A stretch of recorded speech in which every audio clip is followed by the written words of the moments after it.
दोस्तों, तारीख होता है 3 अक्टूबर का, दिन होता है रविवार का और साल होता है 2021 का। 3 अक्टूबर 2021 को दिल्ली के जीबी रोड के सारे कोठे बंद हो जाते हैं। सारे कोठों का दरवाजा शाम को 6 बजे ही बंद कर दिया जाता है।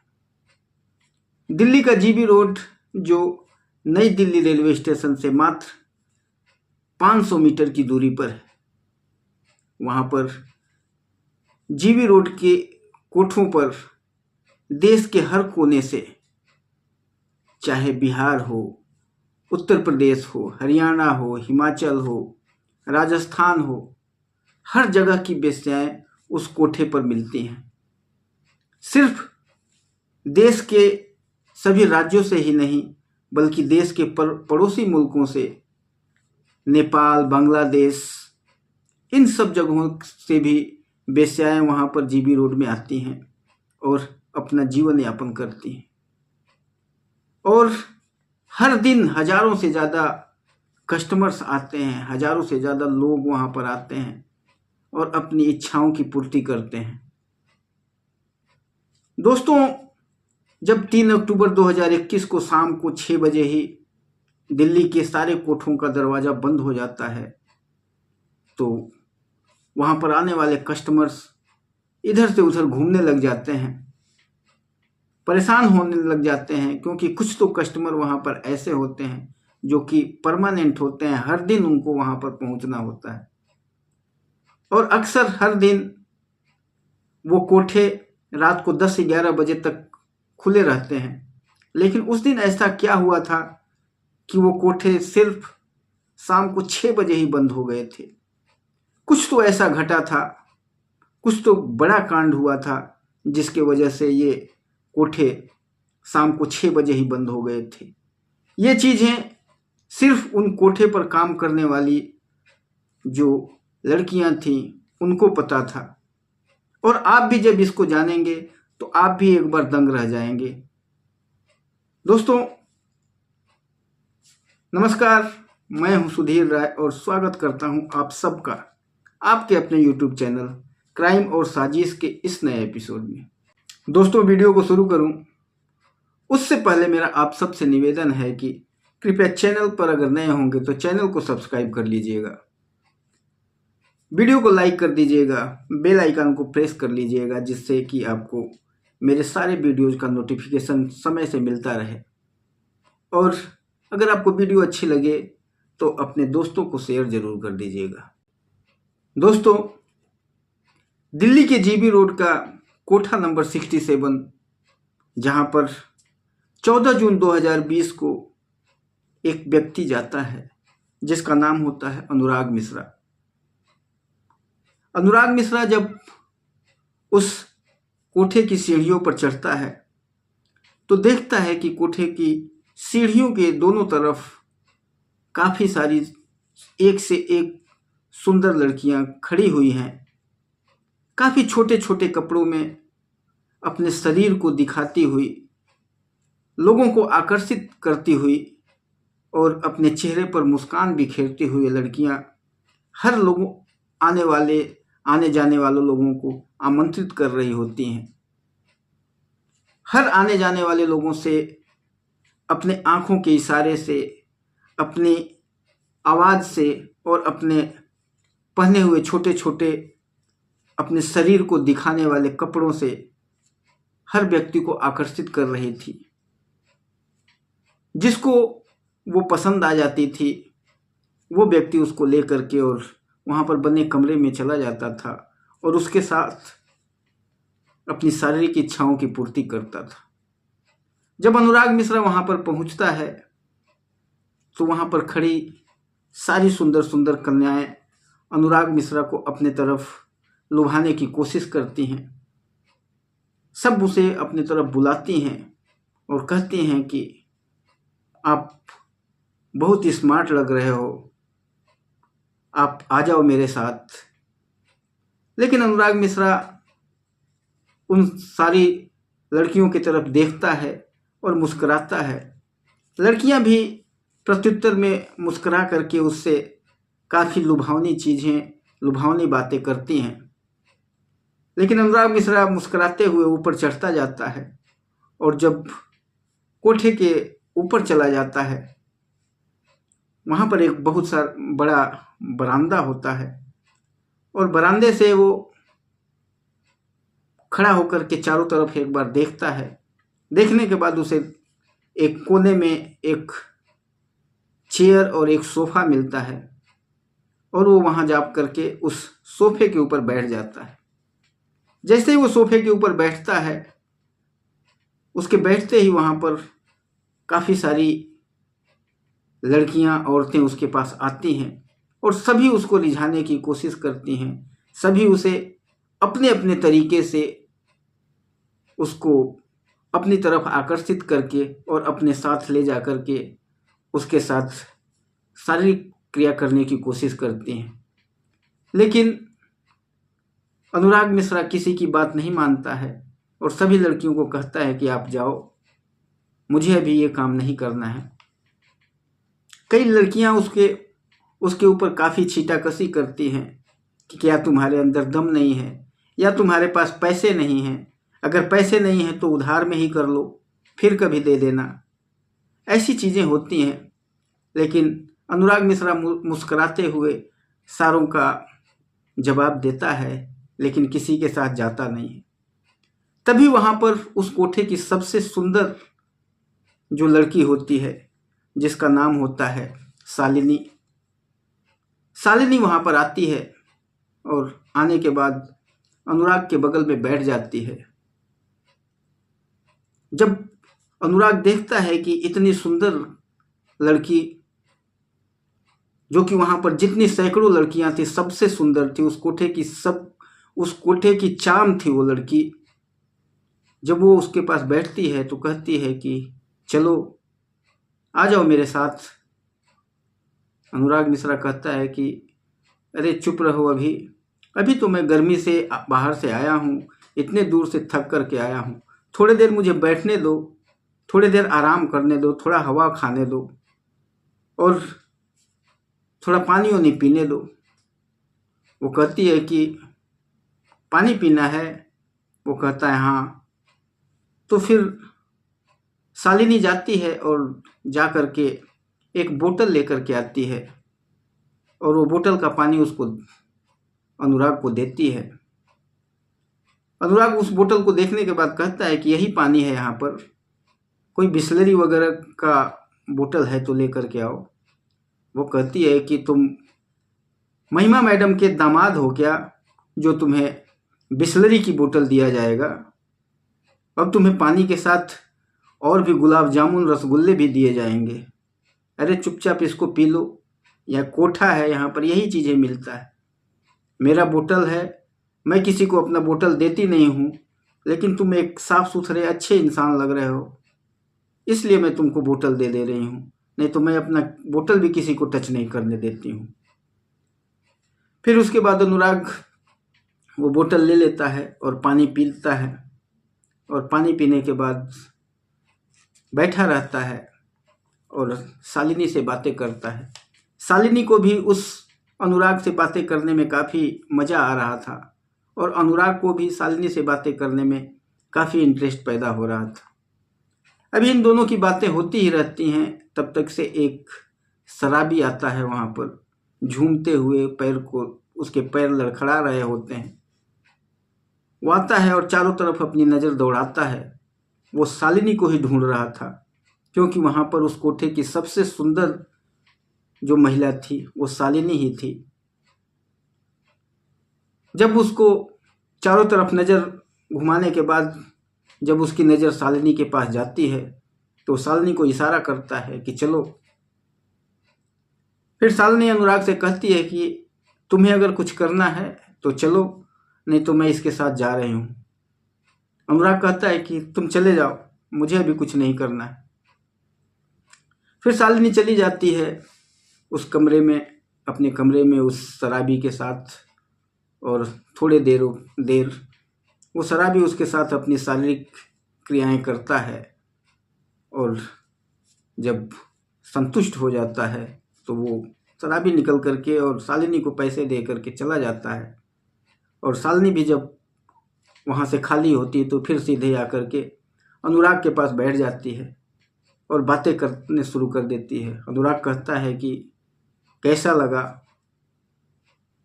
तो शालिनी कहती है कि कैसा क्या लगना, ये तो हमारा हर दिन का काम है, ये सब चीज़ें तो हमें डेली करना पड़ता है, तो इसमें हमें कैसा लगने का क्या मतलब है? ये हमारी ड्यूटी है, हमारा काम है, इसी से हमारा रोजी रोटी चलता है, इसी से हम अपना पेट पालते हैं, तो ये हमें अच्छा लगे या बुरा हमको तो करना ही पड़ेगा। अनुराग कहता है कि हाँ सही कह रही हो, अच्छा है। फिर उसके बाद शालिनी कहती है कि चलो इतने देर से बैठे हो, तुम भी चलो, तुम भी कुछ कर लो। लेकिन अनुराग कहता है नहीं, अभी मेरा कोई कुछ करने का मूड नहीं है। शालिनी कहती है कि फिर यहाँ पर किस लिए आए हो तुम? क्या ज़रूरत था तुम्हें यहाँ आने की? मैडम अगर देखेंगी तो मैडम भी नाराज़ होंगी। तो वो कहता है ठीक है, कोई बात नहीं, मैडम अगर नाराज़ होंगी तो। बाकी सारी औरतें भी जो वहाँ पर होती हैं उसे बार बार अनुराग के ऊपर प्रेशर डालती हैं कि चलो चलो, लेकिन अनुराग नहीं जाता है, वहीं पर बैठा रहता है और शालिनी से बातें करता रहता है। तभी बीच में एक और शालिनी का कस्टमर आता है और उसको भी लेकर के फिर शालिनी चली जाती है। फिर वहाँ उसके साथ में अपनी क्रियाकलाप करने के बाद फिर वो बाहर आती है। ऐसे वो 4-5 घंटे वहाँ पर बैठा रहता है अनुराग, और 4-5 घंटे के बीच में शालिनी कम से कम 8-10 लोगों के साथ शारीरिक क्रियाएं करने के लिए जाती हैं। और फिर जैसे जैसे वो करके आती है, अनुराग के पास आकर बैठती है और बातें करती है। बहुत सारी बातें इनकी होती रहती है। शाम को 6 बज जाता है तो फिर अनुराग कहता है कि अब मैं जा रहा हूँ। शालिनी कहती है कि अभी कहाँ जा रहे हो? अभी तो बहुत समय है, बैठो थोड़ी देर बातें करते हैं, अच्छा लग रहा है तुमसे बातें करने में। तो अनुराग हंसता है, कहता है कि तुम्हारे अच्छे लगने के लिए मैं यहीं पर बैठा रहूं, मेरा भी तो घर है, मैं अपने घर भी तो जाना है मुझे। तो शालिनी कहती है ठीक है जाओ। वो फिर वहां से चला जाता है, लेकिन वो चला तो जाता है लेकिन शालिनी के दिलो दिमाग में कुछ न कुछ छोड़ करके जाता है। और फिर अगला संडे आता है, अगले संडे को फिर वो आता है और फिर आने के बाद वहीं सोफे पर बैठ जाता है। और बैठने के बाद काफ़ी सारी औरतें, जो वहाँ की जितनी भी औरतें लड़कियां हैं, उसके ले जाने की कोशिश करती हैं, उसके साथ अपनी शारीरिक क्रिया करने की कोशिश करती हैं, लेकिन वो कहीं नहीं जाता है। तब तक से वहाँ पर महिमा मैडम आती हैं। महिमा मैडम वही होती हैं जो उस कोठे की मालकिन होती है। वो आती है वहाँ पर, सारी लड़कियाँ उस महिमा मैडम को बताती हैं कि ये आदमी पिछले संडे को भी आया था और आ करके ऐसे ही बैठ करके चला गया था, किसी के साथ कुछ किया भी नहीं, सुबह से शाम तक बैठा रहा, और आज भी इस संडे को भी आया है और आज भी ऐसे ही बैठ करके जा रहा है। महिमा मैडम उसके पास जाती हैं और कहती हैं कि आपका क्या नाम है? वो अपना नाम बताता है और नाम बताने के बाद फिर वो शालिनी उससे पूछती है, महिमा मैडम उससे पूछती है कि यहाँ पर किस लिए आते हो तुम? ये तो कोठा है, यहाँ पर तो वो व्यक्ति आता है जो कि अपने घर परिवार से उसकी शारीरिक इच्छाओं की पूर्ति नहीं हो पा रही है, जिसकी पत्नी नहीं है, या नए उम्र के लड़के हैं जिनकी शादी विवाह नहीं हुई है, और वो अपनी शारीरिक इच्छाओं की पूर्ति करने के लिए इन कोठों पर आता है। जब तुम्हें कुछ ऐसा करना ही नहीं है तो तुम क्यों कोठे पर आते हो? यहाँ पर ऐसे नहीं होता है। एक्चुअल में महिमा मैडम के दिलो दिमाग में ये चल रहा था कि कहीं ये पुलिस वाला तो नहीं है, कहीं ये CBI वाला तो नहीं है, कहीं किसी लड़की जो यहाँ पर काम करती है उसका पति तो नहीं है, उसके परिवार वाला तो नहीं है, कहीं ये वीडियो वगैरह बना करके, फ़ोटो वगैरह खींच करके ले जा करके मीडिया में लीक तो नहीं कर देगा। ये सब चीज़ें उसके दिमाग में चल रही थी और उस वजह से उससे कहती हैं कि देखो भाई, यहाँ से तुम चले जाओ, क्योंकि यहाँ पर तुम्हारा रहना सही नहीं है। तुम देखने में काफ़ी अच्छे घर के लड़के लग रहे हो, अच्छे परिवार के लग रहे हो। तुम्हारी वेशभूषा देख करके लगता है कि तुम पैसे वाले घर परिवार के हो, और यहाँ तुम ऐसे बैठोगे, तुम्हारा कोई ना कोई वीडियो बना लेगा, कोई फ़ोटो खींच लेगा और फिर बाहर मीडिया में आउट हो जाएगा, तो फिर तुम्हारी भी बेइज्जती होगी और हमारे कोठे की भी बेइज्जती होगी। तो अच्छा यही है कि तुम यहाँ से चले जाओ। लेकिन अनुराग कहता है कि मुझे इस कोठे पर अच्छा लग रहा है। तो महिमा मैडम कहती है कि अगर तुम्हें इस कोठे पर अच्छा लग रहा है तो ये कोठा है, यहाँ पर धंधा होता है और धंधे में पैसे लगते हैं। तुम्हें अगर यहाँ पर बैठना अच्छा लग रहा है तो तुम्हें पैसे देना पड़ेगा। अनुराग कहता है कितने पैसे देने पड़ेंगे? तो वो कहती है कि ऐसे तो पूरे दिन का तुम्हारा 20,000 रुपये बनते हैं एक दिन का, और पिछले संडे भी तुम बैठ करके गए थे, तो पिछले संडे का और इस संडे का लेकर के 40,000 रुपये बनते हैं। लेकिन तुम सीधे साधे इंसान लगते हो, तो मैं तुम्हारा 20,000 रुपये कम कर दूंगी। लेकिन तुम जिस दिन भी यहाँ आओगे और बैठने के लिए यहाँ पर अपना टाइम बिताओगे, तो हर दिन तुम्हें 10,000 रुपये कम से कम मुझे देना पड़ेगा। अनुराग उसी समय 20,000 रुपये निकालता है और महिमा मैडम के हाथों में दे देता है और कहता है ये 10,000 रुपये पिछले संडे का और ये 10,000 रुपये इस संडे का है, ये ले लीजिए। महिमा लेकर के काफ़ी खुश हो जाती है कि ऐसा तो मुर्गा चाहिए जो कि बिना कुछ किए ही और ऐसे इतना पैसे दे दे रहा है। वो बाकी पैसे ले लेती है और वहाँ पर जो लड़कियाँ होती हैं उन लड़कियों को इशारा कर देती है कि इसको लूटो, ये सीधा साधा है, ये पागल है, इससे जितना पैसा निकाल सकती हो निकाल लो, पैसे वाला है। और सारी लड़कियां जो वहाँ पर होती हैं सब उसके पास आकर के बैठ जाती हैं और कहती हैं कि अरे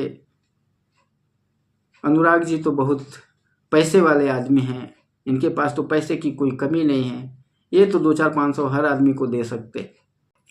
तभी वहाँ पर शालिनी आती है और शालिनी वहाँ पर पहुँचने के बाद जो लड़कियाँ घेर करके अनुराग को वहाँ पर खड़ी थी, बैठी हुई थी, सबको भगाती है और कहती है कि शर्म नहीं आती तुम लोगों को? अभी महिमा मैडम ने तो इनसे 20,000 रुपये ले लिया और तुम लोग भी इनसे पैसे मांग रही हो, थोड़ा तो शर्म करो। किसी भी इंसान का, किसी भी सीधे साधे व्यक्ति का इतना फ़ायदा उठाना अच्छा नहीं है। वहाँ पर खड़ी लड़कियाँ कहती हैं कि तुम तो ऐसे बोल रही है कि जैसे कि तुम्हारा पति है ये, जिससे हम लोग पैसा मांग रहे हैं। इतना हक मत जताओ कि तुम ये सब चीज़ें कहने लगो। ये कोठा है, यहाँ पर हम जितने भी लोग काम कर रहे हैं पैसे के लिए ही कर रहे हैं, और हमने इनसे अगर 500-1000 रुपये मांग दिया तो कौन सा बुरा कर दिया? शालिनी और गुस्सा हो जाती है और भड़क जाती है और सबको धक्के मार के वहाँ से भगाने लग जाती है। तब तक अनुराग कहता है कि अरे छोड़ो, क्यों भगा रही हो इनको? सभी को बुलाता है और 100-100 200-200 रुपये सभी को दे देता है, जो भी वहाँ पर औरतें होती हैं सबको बांट देता है और कहता है कि अभी तो खुश हो तुम लोग। सारे खुश होकर के वहाँ से चली जाती हैं। शालिनी अनुराग को देखती है और सोचती रहती है कि ये कैसा इंसान है, कैसा काम कर रहा है, ये ऐसे पैसे उड़ा रहा है, ये सचमुच एक पागल व्यक्ति है। लेकिन फिर शालिनी उसके पास बैठ जाती है और कहती है कि पानी पियोगे? वो कहता है हाँ पानी पिला दो। फिर शालिनी जाती है, अपने बोतल का पानी ले आती है, उसको पिलाती है और कहती है कि ऐसी मूर्खता मत करो, ऐसे पैसे मत फेंको। अब उसकी इस बातों से अनुराग को काफ़ी अपनापन जैसा महसूस होता है। वो शालिनी को देखता रहता है और शालिनी उसको देखती रहती है।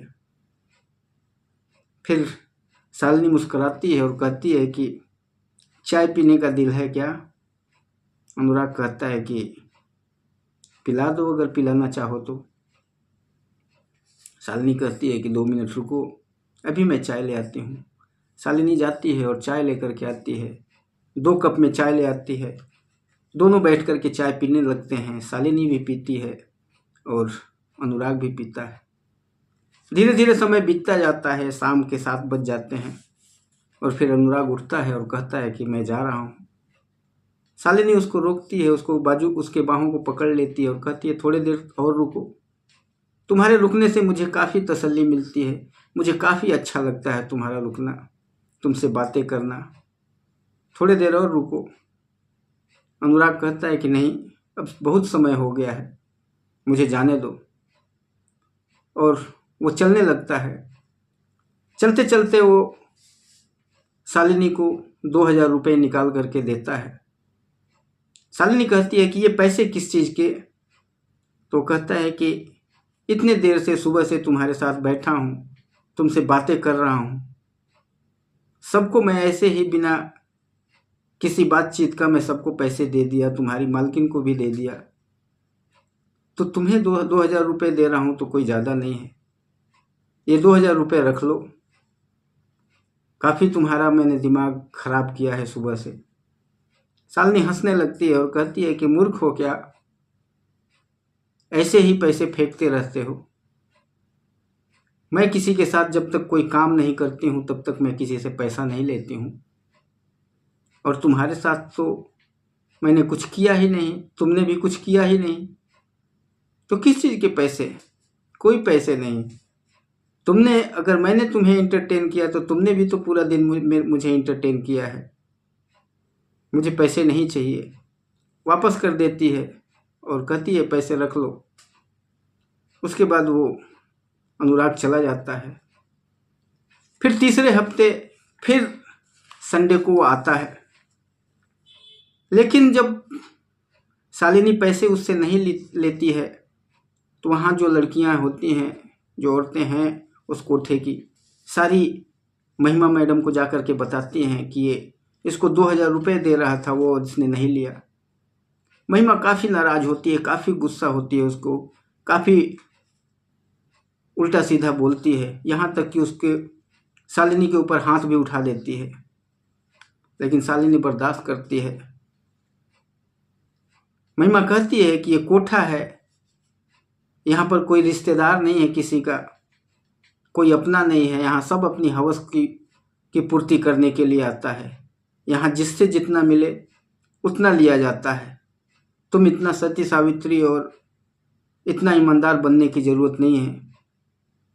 अगर तुम दोबारा ऐसा की तो तुम्हारी हड्डियां तोड़ दूंगी। काफ़ी डराती है, काफ़ी धमकाती है उसको। फिर जब तीसरे हफ्ते अनुराग वहाँ पहुँचता है तो सुबह से ही शालिनी उसका इंतज़ार कर रही होती है। बार बार सीढ़ी की तरफ देखती रहती है। उसका कोई कस्टमर आता है तो वो उसके साथ शारीरिक संबंध बनाती है, लेकिन उसका ध्यान अनुराग के तरफ ही होता है कि अभी तक अनुराग आया नहीं। जैसे ही 12 बजता है अनुराग वहाँ पहुँचता है, और पहुँचता है तो शालिनी उसको सीढ़ी के पास ही खड़ी हुई मिलती है। शालिनी उसके बाजुओं को पकड़ लेती है और पकड़ करके सीधे सोफा पर लेकर के जाती है। वहाँ पर बैठते हैं, दोनों बातें करने लग जाते हैं। अनुराग कहता है कि अब मैं अगले हफ्ते से नहीं आऊँगा। शालिनी कहती है कि क्यों नहीं आओगे? अनुराग कहता है कि देखो, तुम्हारी मालकिन ने तो 10,000 रुपये हर दिन का मांगना शुरू कर दिया। अब इतने पैसे मैं कहाँ से लाऊंगा? मुझे तो सिर्फ कोठे पर बैठना है, उसी में मुझे आनंद आता है। मैं जब तुम्हारे जैसी सुंदर लड़कियों को देखता हूँ तो मेरी दिल को तसल्ली मिल जाता है। अब मैं इस कोठे पर नहीं आऊँगा, मैं कहीं और जा कर के बैठूँगा, क्योंकि मेरे पास इतने पैसे नहीं हैं। शालिनी कहती है कि नहीं, तुमको इस कोठे पर आना ही पड़ेगा, चाहे कुछ भी हो जाए। मैं तुम्हें पैसा बेशक दे दूंगी, तुम 5,000 रुपये का बंदोबस्त कर लेना, और हफ्ते में 5,000 रुपये बचा करके रखूँगी अपने पास और वो तुमको दे दूँगी, वो तुम महिमा मैडम को दे देना। इस तरह से शालिनी उसको मना लेती है। वैसे अनुराग को तो आना ही था, अनुराग के पास पैसे की कोई कमी नहीं थी, लेकिन वो शालिनी को ऑब्जर्व कर रहा था। शालिनी के दिलो दिमाग में क्या चल रहा है उस चीज़ को रीड करना चाहता था। अनुराग कहता है ठीक है, अगर तुम पैसे दे दोगी तब तो कोई दिक्कत नहीं है, फिर मैं आऊँगा। अगले हफ्ते आता है, शालिनी से पैसे लेता है और फिर ममता मैडम को महिमा मैडम को दे देता है। पूरे दिन बैठता है, बातें करता है, अपना दोनों काफ़ी सारी बातें करते हैं और ऐसे ही चलता रहता है। आगे के हर हफ्ते वो आता रहता है। ये आने का सिलसिला हर संडे उसका 1 साल तक चलता है। 1 साल तक आता है, डेली बैठता है, चला जाता है, कुछ भी नहीं करता है, सिर्फ वो शालिनी को देखता है, उसी से बातें करता है, उसी से हंसी ठिठोली करता है और फिर चला जाता है। शालिनी को भी उसके बिना शालिनी का भी दिल नहीं लग रहा था। वो अगर थोड़ा भी लेट हो जाता था आने में तो शालिनी बेचैन होने लगती थी। बार बार वो खिड़की के तरफ, बार बार सीढ़ी के तरफ आ करके देखती थी कि अभी तक नहीं आया। किसी कस्टमर के साथ अगर वो हम बिस्तर भी हो रही होती थी तब भी उसका ध्यान हमेशा अनुराग की तरफ ही होता था कि अभी तक अनुराग आया नहीं। हर संडे वो पागलों की तरह से बेचैन रहती थी अनुराग के लिए, और जैसे ही अनुराग को आता हुआ देखती थी तो बस उसकी खुशी का कोई ठिकाना नहीं रहता था। इस तरह से 1 साल तक चलता है और 1 साल के बाद एक ऐसा दिन आता है कि उस इतवार को, उस संडे को अनुराग नहीं आता है। शालिनी काफ़ी बेचैनी में उसको ढूंढती रहती है, देखती रहती है, लेकिन सुबह से शाम हो जाता है, अनुराग का कुछ भी अता पता नहीं रहता है। उसके अगले हफ्ते भी फिर ऐसा ही होता है, अनुराग नहीं आता है। शालिनी बेचैनी में पूरा दिन काट देती है और अनुराग जब नहीं आता है तो अपने साथ वाली लड़कियों से, औरतों से पूछती है, कहती है कि देखो ना अनुराग नहीं आया, क्या हो गया उसे। तो उसके साथ वाली लड़कियां कहती हैं कि अरे पैसे उसके ख़त्म हो गए होंगे, इतने सारे पैसे तो 1 साल से लुटा रहा है वो, अब गया होगा कहीं अपना खेत वगैरह, खेत ज़मीन और जायदाद होगा तो उसको बेचने के लिए गया होगा, बेचेगा फिर आएगा। यहाँ पर तो कोठे पर आने वाले का तो लास्ट में यही होता है, सब कुछ बेच करके ही यहाँ आना पड़ता है। तो इतने पैसे खर्च कर चुका है, वो गया होगा गांव वगैरह अपने और खेती बाड़ी बेच करके फिर आएगा। लेकिन शालिनी की बेचैनी कम नहीं होती है और उसके साथ वाली लड़कियां उसका मजाक उड़ाने शुरू कर देती हैं, उसकी हंसी ठिठोली करने लग जाती हैं, क्योंकि कहती हैं कि तुम्हें इतनी बेचैनी क्यों हो रही है, ये तो हमारा पैसा है, यहाँ पर तो कस्टमर डेली आता है जाता है, उसके बारे में सोचने की क्या ज़रूरत है, तुम इतना क्यों पागल हो रही हो उसके लिए।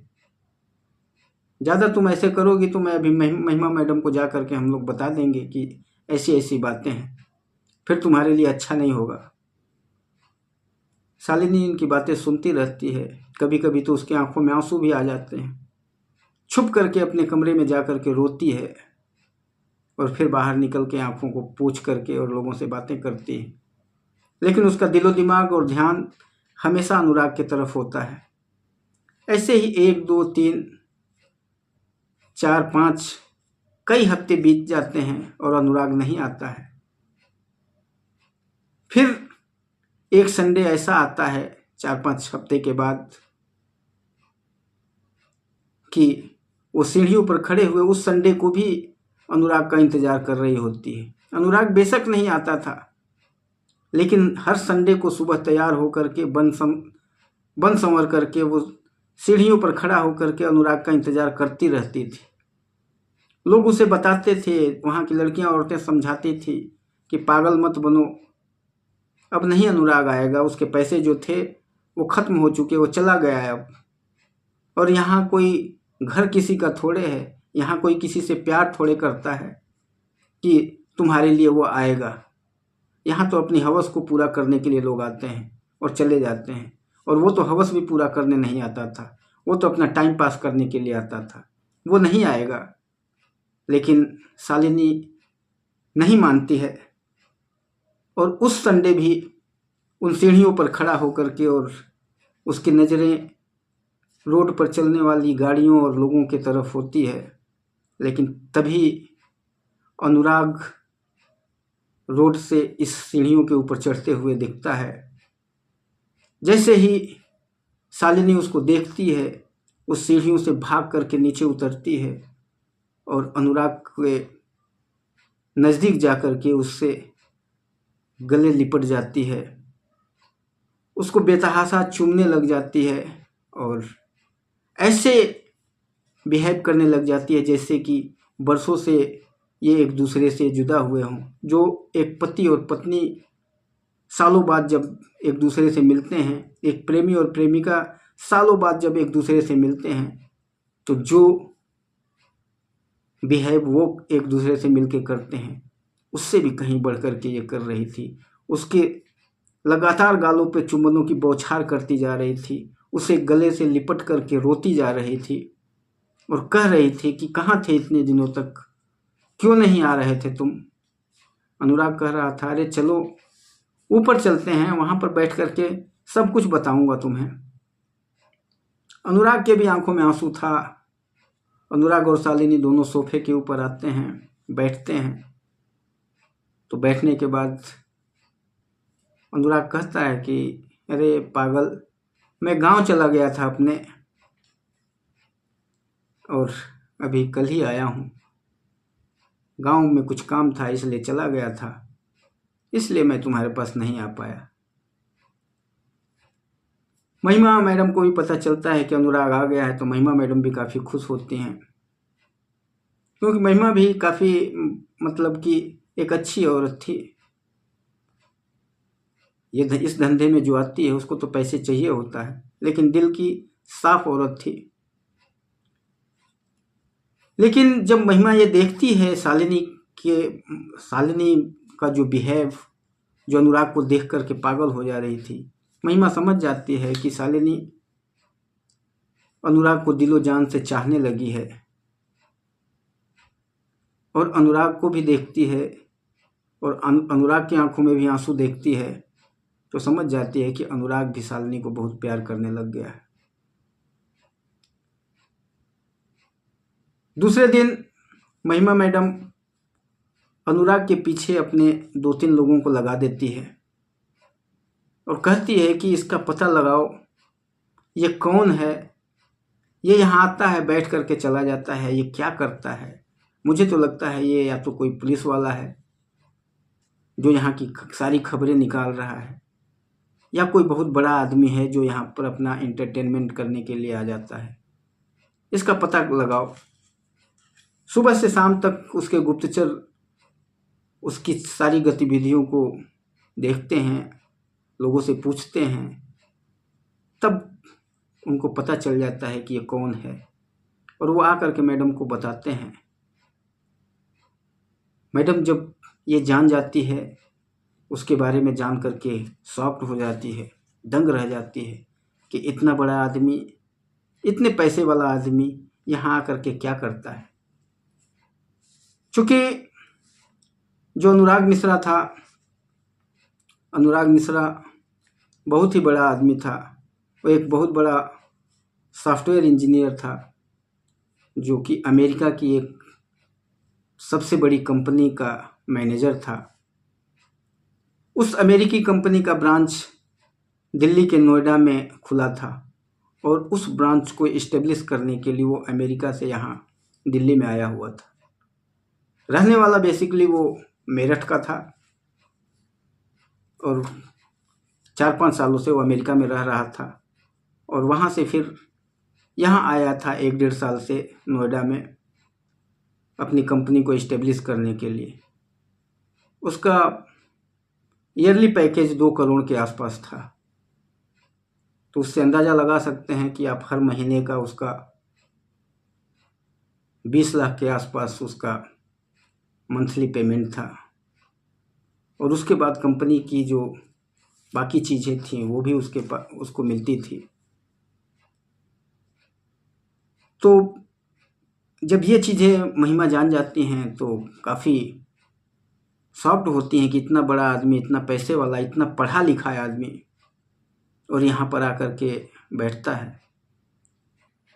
और जब नेक्स्ट संडे अनुराग आता है तो शालिनी से मिलता है, और जैसे ही शालिनी से मिलता है महिमा मैडम वहाँ पर आ जाती है और अनुराग से कहती हैं कि अनुराग मिश्रा, आपकी सारी कुंडली मेरे पास आ गई है। आप कौन हैं, क्या करते हैं, सब कुछ मैं जान गई हूँ। लेकिन मैं ये चीज़ जान करके काफ़ी अचंभित हूँ कि आप इतने पैसे वाले, इतने पढ़े लिखे व्यक्ति यहाँ पर आते हैं। ये अच्छा नहीं है, ये आपके लिए भी अच्छा नहीं है और मेरे लिए भी अच्छा नहीं है। इसलिए आप कृपया करके अब अगले हफ्ते से यहाँ पर मत आइएगा। अनुराग फिर महिमा मैडम को कहता है, मैडम आप सारी चीज़ें तो मेरी जान चुकी हैं, लेकिन मैं जो सही चीज़ है, असली चीज़ है, मैं क्यों आता हूँ यहाँ पर, वो चीज़ें आपको पता नहीं है और वो चीज़ें मैं आपको बताना चाहता हूँ। और अनुराग फिर महिमा मैडम को सारी चीज़ें बताने लगता है। वो कहता है कि मेरी शादी हो गई थी, मैं एक लड़की को बहुत ज़्यादा प्यार करता था और उससे मैंने शादी कर लिया। धन दौलत, गाड़ी घोड़ा बंगला सब कुछ दिया मैंने उसको, लेकिन उसे मुझसे कोई बेटर मिल गया और उसने मुझे छोड़ करके भाग गई। दोबारा फिर किसी लड़की से मैंने प्यार किया, दिलो जान से उसे चाहा, सब कुछ उसके लिए पूरा किया मैंने। दुनिया की सारी दौलत, सारी खुशी उसे देने की कोशिश किया, लेकिन उसने भी मुझे धोखा दे करके और भाग गई। तभी मैं शराब के नशे में इधर उधर पागलों की तरह से घूमता था। मेरा दिमागी हालत काफ़ी ख़राब हो गया था। कंपनी वाले, काम करने वाले सब देखते थे तो मुझे काफ़ी समझाते थे, सर जो हो गया उसको भूल जाइए, लेकिन मेरे दिमाग से उन दोनों की करतूतें बाहर नहीं निकल रही थी। तभी मेरे कंपनी का एक व्यक्ति जो मेरा दोस्त था, उसने कहा कि सर आप जीबी रोड पर चले जाया करिए, वहाँ पर जाने के बाद कुछ थोड़ी सी शांति आपको मिलेगी, अपनी शारीरिक इच्छाओं की पूर्ति भी कर पाएंगे आप, क्योंकि इन ऐसे औरतों के चक्कर में अपनी जान दे देंगे। अपनी ज़िंदगी को ख़त्म करने से बेटर है कि आप वहाँ चले जाइए। और तब मैं पहली बार यहाँ पर आया था। यहाँ आया तो मुझे शालिनी मिली, शालिनी से बातें किया तो मुझे काफ़ी अच्छा लगा, काफ़ी मेरे दिल को सुकून पहुँचा। और तब मैं हर हफ्ते आने लगा और शालिनी से बातें करने लगा। शालिनी का बात, शालिनी का व्यवहार, सब कुछ मुझे इतना अच्छा लगा कि मुझे अंदर ही अंदर ऐसा महसूस होने लगा कि शालिनी से मैं प्यार करने लग गया हूँ। और मैं जानता था कि शालिनी भी अंदर ही अंदर मुझे प्यार करती है,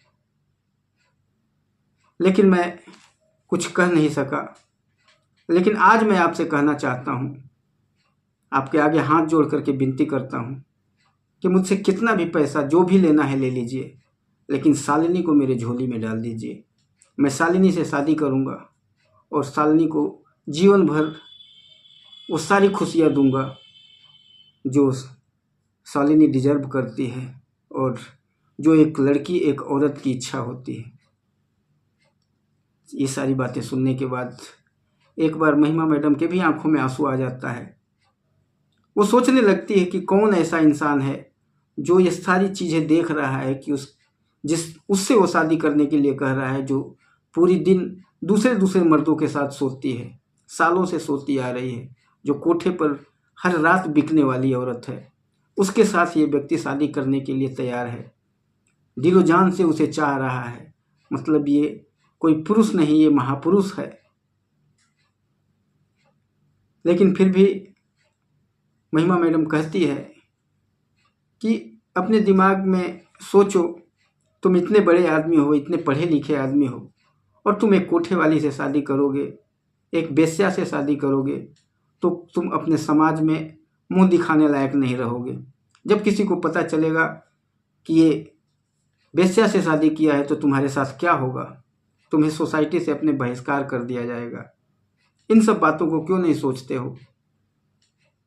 तो फिर अनुराग कहता है कि कुछ भी हो जाए, बेशक मुझे सोसाइटी से बहिष्कार कर दिया जाए, लेकिन मैं शालिनी से ही प्यार करता हूँ और शालिनी से ही शादी करूँगा, क्योंकि मैंने पहले भी शादी करके देख लिया। उन दोनों औरतों को मेरे पैसे से, मेरे रुतबे से, मेरे धन दौलत से प्यार था, और मुझसे बेटर जो मिला उसके साथ फिर वो भाग गई। लेकिन एक पहली औरत मुझे मिली जो दिल से साफ है, अपने नेचर से साफ है। वो जो काम कर रही है मजबूरी में कर रही है, लेकिन वो गंदी नहीं है, उसकी सोच गंदी नहीं है। क्योंकि जब आपने मुझसे हर दिन आने का 10-10 हज़ार रुपये मांगना शुरू किया तो शालिनी ने कहा कि 5,000 मैं देती रहूँगी आपको, आप चुपचाप मैडम को दे दीजिएगा। एक औरत, एक लड़की जो अपने शरीर को बेच करके 2-4-5 हज़ार रुपये कमाती है और उस 5,000 रुपये को मुझे दे देती है, तो इससे बड़ी पवित्र आत्मा तो मुझे इस दुनिया में कहीं नहीं दिख सकती है। मैं इसी से शादी करूँगा, बशर्ते कि आपकी रजामंदी हो और शालिनी की रजामंदी हो। अगर शालिनी अगर मुझसे शादी नहीं करना चाहेगी तो मैं नहीं करूँगा। फिर महिमा मैडम के भी आंखों में आंसू हो जाता है ये बातें सुन करके। वहाँ पर उस कोठे में जितनी भी औरतें वहाँ पर खड़ी थी, वो सारी, सबकी आंखों में आंसू भर जाता है। महिमा किसी कस्टमर के साथ अभी भी अपने रूम में बिजी थी। फिर महिमा मैडम एक तरफ, एक कोने में शालिनी को लेकर के जाती हैं और शालिनी को सारी बातें बताती हैं कि ऐसी ऐसी बात है। जैसे ही शालिनी ये सुनती है कि अनुराग उससे शादी करना चाहता है, वो अनुराग की तरफ एक बार देखती है, उसकी आंखों से झरझर आंसू बहने लग जाते हैं। वहीं वो ज़मीन पर बैठ जाती है और दहाड़े मार करके रोने लग जाती है। अनुराग उसके पास आता है, अपने बाजुओं से उसे पकड़ करके, उसके कंधों को पकड़ करके उसको ऊपर उठाता है, उसको गले से लगा लेता है और कहता है कि क्या तुम मुझसे शादी करना चाहोगी? जब ये बातें सुनती है वो शालिनी, तो अनुराग को देखती है और देखने के बाद एक हल्की सी मुस्कान के साथ कहती है कि आप इंसान नहीं, आप तो देवता हैं, आप पुरुष नहीं, आप महान हैं, और आपके साथ कौन इस संसार की लड़की होगी जो आप जैसा पति पाकर के खुश नहीं होगी। आप ऐसे महान व्यक्ति हैं जो कि एक वेश्या को अपने घर की रानी बनाना चाहते हैं, अपने दिल की महारानी बनाना चाहते हैं। तो मैं तो जीवन भर आपके पैरों में पड़ी रहूँगी। मैं तो खुशगुजार हूँ, मैं तो खुश नसीब हूँ जो आपके जैसे पति पा रही हूँ। उसके बाद उसके गले से लग जाती है। अनुराग भी उसे अपने गले में इस तरह से दबाता है, ऐसे पकड़ता है जैसे वो जीवन भर के लिए उसे अपने शरीर में समाहित कर लेता है। तभी महिमा मैडम कहती हैं,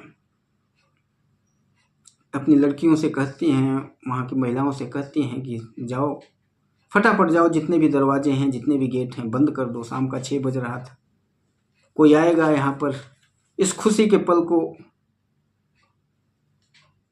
बर्बाद करने की कोशिश करेगा, उससे पहले इस सारे दरवाजे को, इस कोठे की सब कुछ बंद कर दो। अब कोई भी इसके अंदर नहीं आएगा। सारे दरवाजे बंद कर दिए जाते हैं और उसके बाद महिमा मैडम कहती हैं कि अनुराग, मैं तुम्हें आज अपनी बेटी दे रही हूँ। मैं बेशक एक वेश्या हूँ, ये मेरी बेटी नहीं है, लेकिन यहाँ पर जितनी भी काम करने वाली हैं ये सब मेरे बेटी की तरह से ही हैं। आज मैं तुम्हें बेटी दे रही हूँ।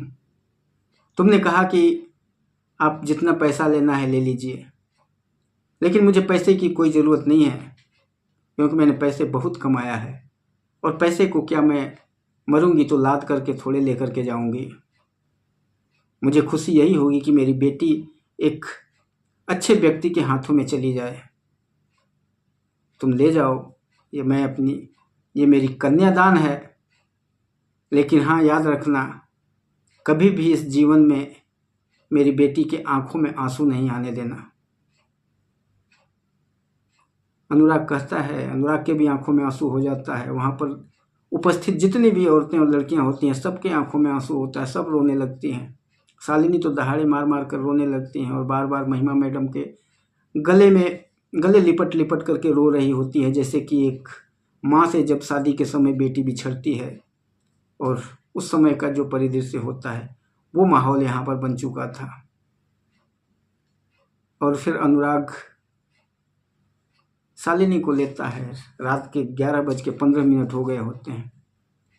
11:15 पर गेट को खुलवाया जाता है। जब वहाँ पर थोड़ा सा माहौल ठंडा हो गया होता है, आना जाना लोगों का कम हो गया होता है, फिर इन दोनों को दरवाजे तक छोड़ने के लिए उस कोठे की मालकिन महिमा मैडम और जितनी भी लड़कियां थी सब छोड़ने के लिए आती हैं। उसी समय अनुराग फ़ोन करके अपने दोस्त से गाड़ी मंगवा लेता है और गाड़ी मंगवा करके और शालिनी को लेकर के चला जाता है। कुछ ही दिनों के बाद शालिनी और अनुराग शादी तो उसी दिन कर लेते हैं और कुछ ही दिनों के बाद शालिनी और अनुराग अमेरिका चले जाते हैं और अमेरिका में ही रहने लग जाते हैं, अमेरिका के ही वासी हो जाते हैं। लेकिन बीच बीच में हर रक्षाबंधन पे वो यहाँ पर इस कोठे पर आते हैं, दोनों पति पत्नी, और इस कोठे पर काफ़ी सारे गिफ्ट, जितने भी वहाँ लड़कियाँ औरतें हैं सबको कुछ न कुछ लेकर के आते हैं। महिमा मैडम को भी कुछ न कुछ लेकर के आते हैं और आज भी महिमा मैडम जिंदा हैं, लेकिन शालिनी और अनुराग का परिवार बढ़ चुका है। अनुराग और शालिनी के परिवार में एक बेटा और बेटी का भी पदार्पण हो चुका है। उनका परिवार काफ़ी खुशहाल है और अपने बेटा और बेटी के साथ दोनों काफ़ी खुशी से अपना जीवन व्यतीत कर रहे होते हैं। आज वो शालिनी जो कि एक वेश्या थी, आज करोड़ों अरबों के मकान में, कोठी में रहती है। कई तरह के गाड़ियाँ, बड़ी बड़ी गाड़ियों से चलती हैं, नौकर चाकर सब कुछ हैं। आज दुनिया की सारी सुख सुविधाएं उसके कदमों में हैं। तो दोस्तों यही है, किस्मत आदमी का कब कहाँ किसको लेकर के चली जाए, बशर्ते कि उसको एक नेक एक सच्चे दिल का साथी मिलना ज़रूरी है। अगर एक सच्चा साथी मिल जाए तो इंसान फर्श से अर्श पर पहुंच जाता है, कहाँ से कहाँ पहुंच जाता है। आपको ये कहानी कैसी लगी?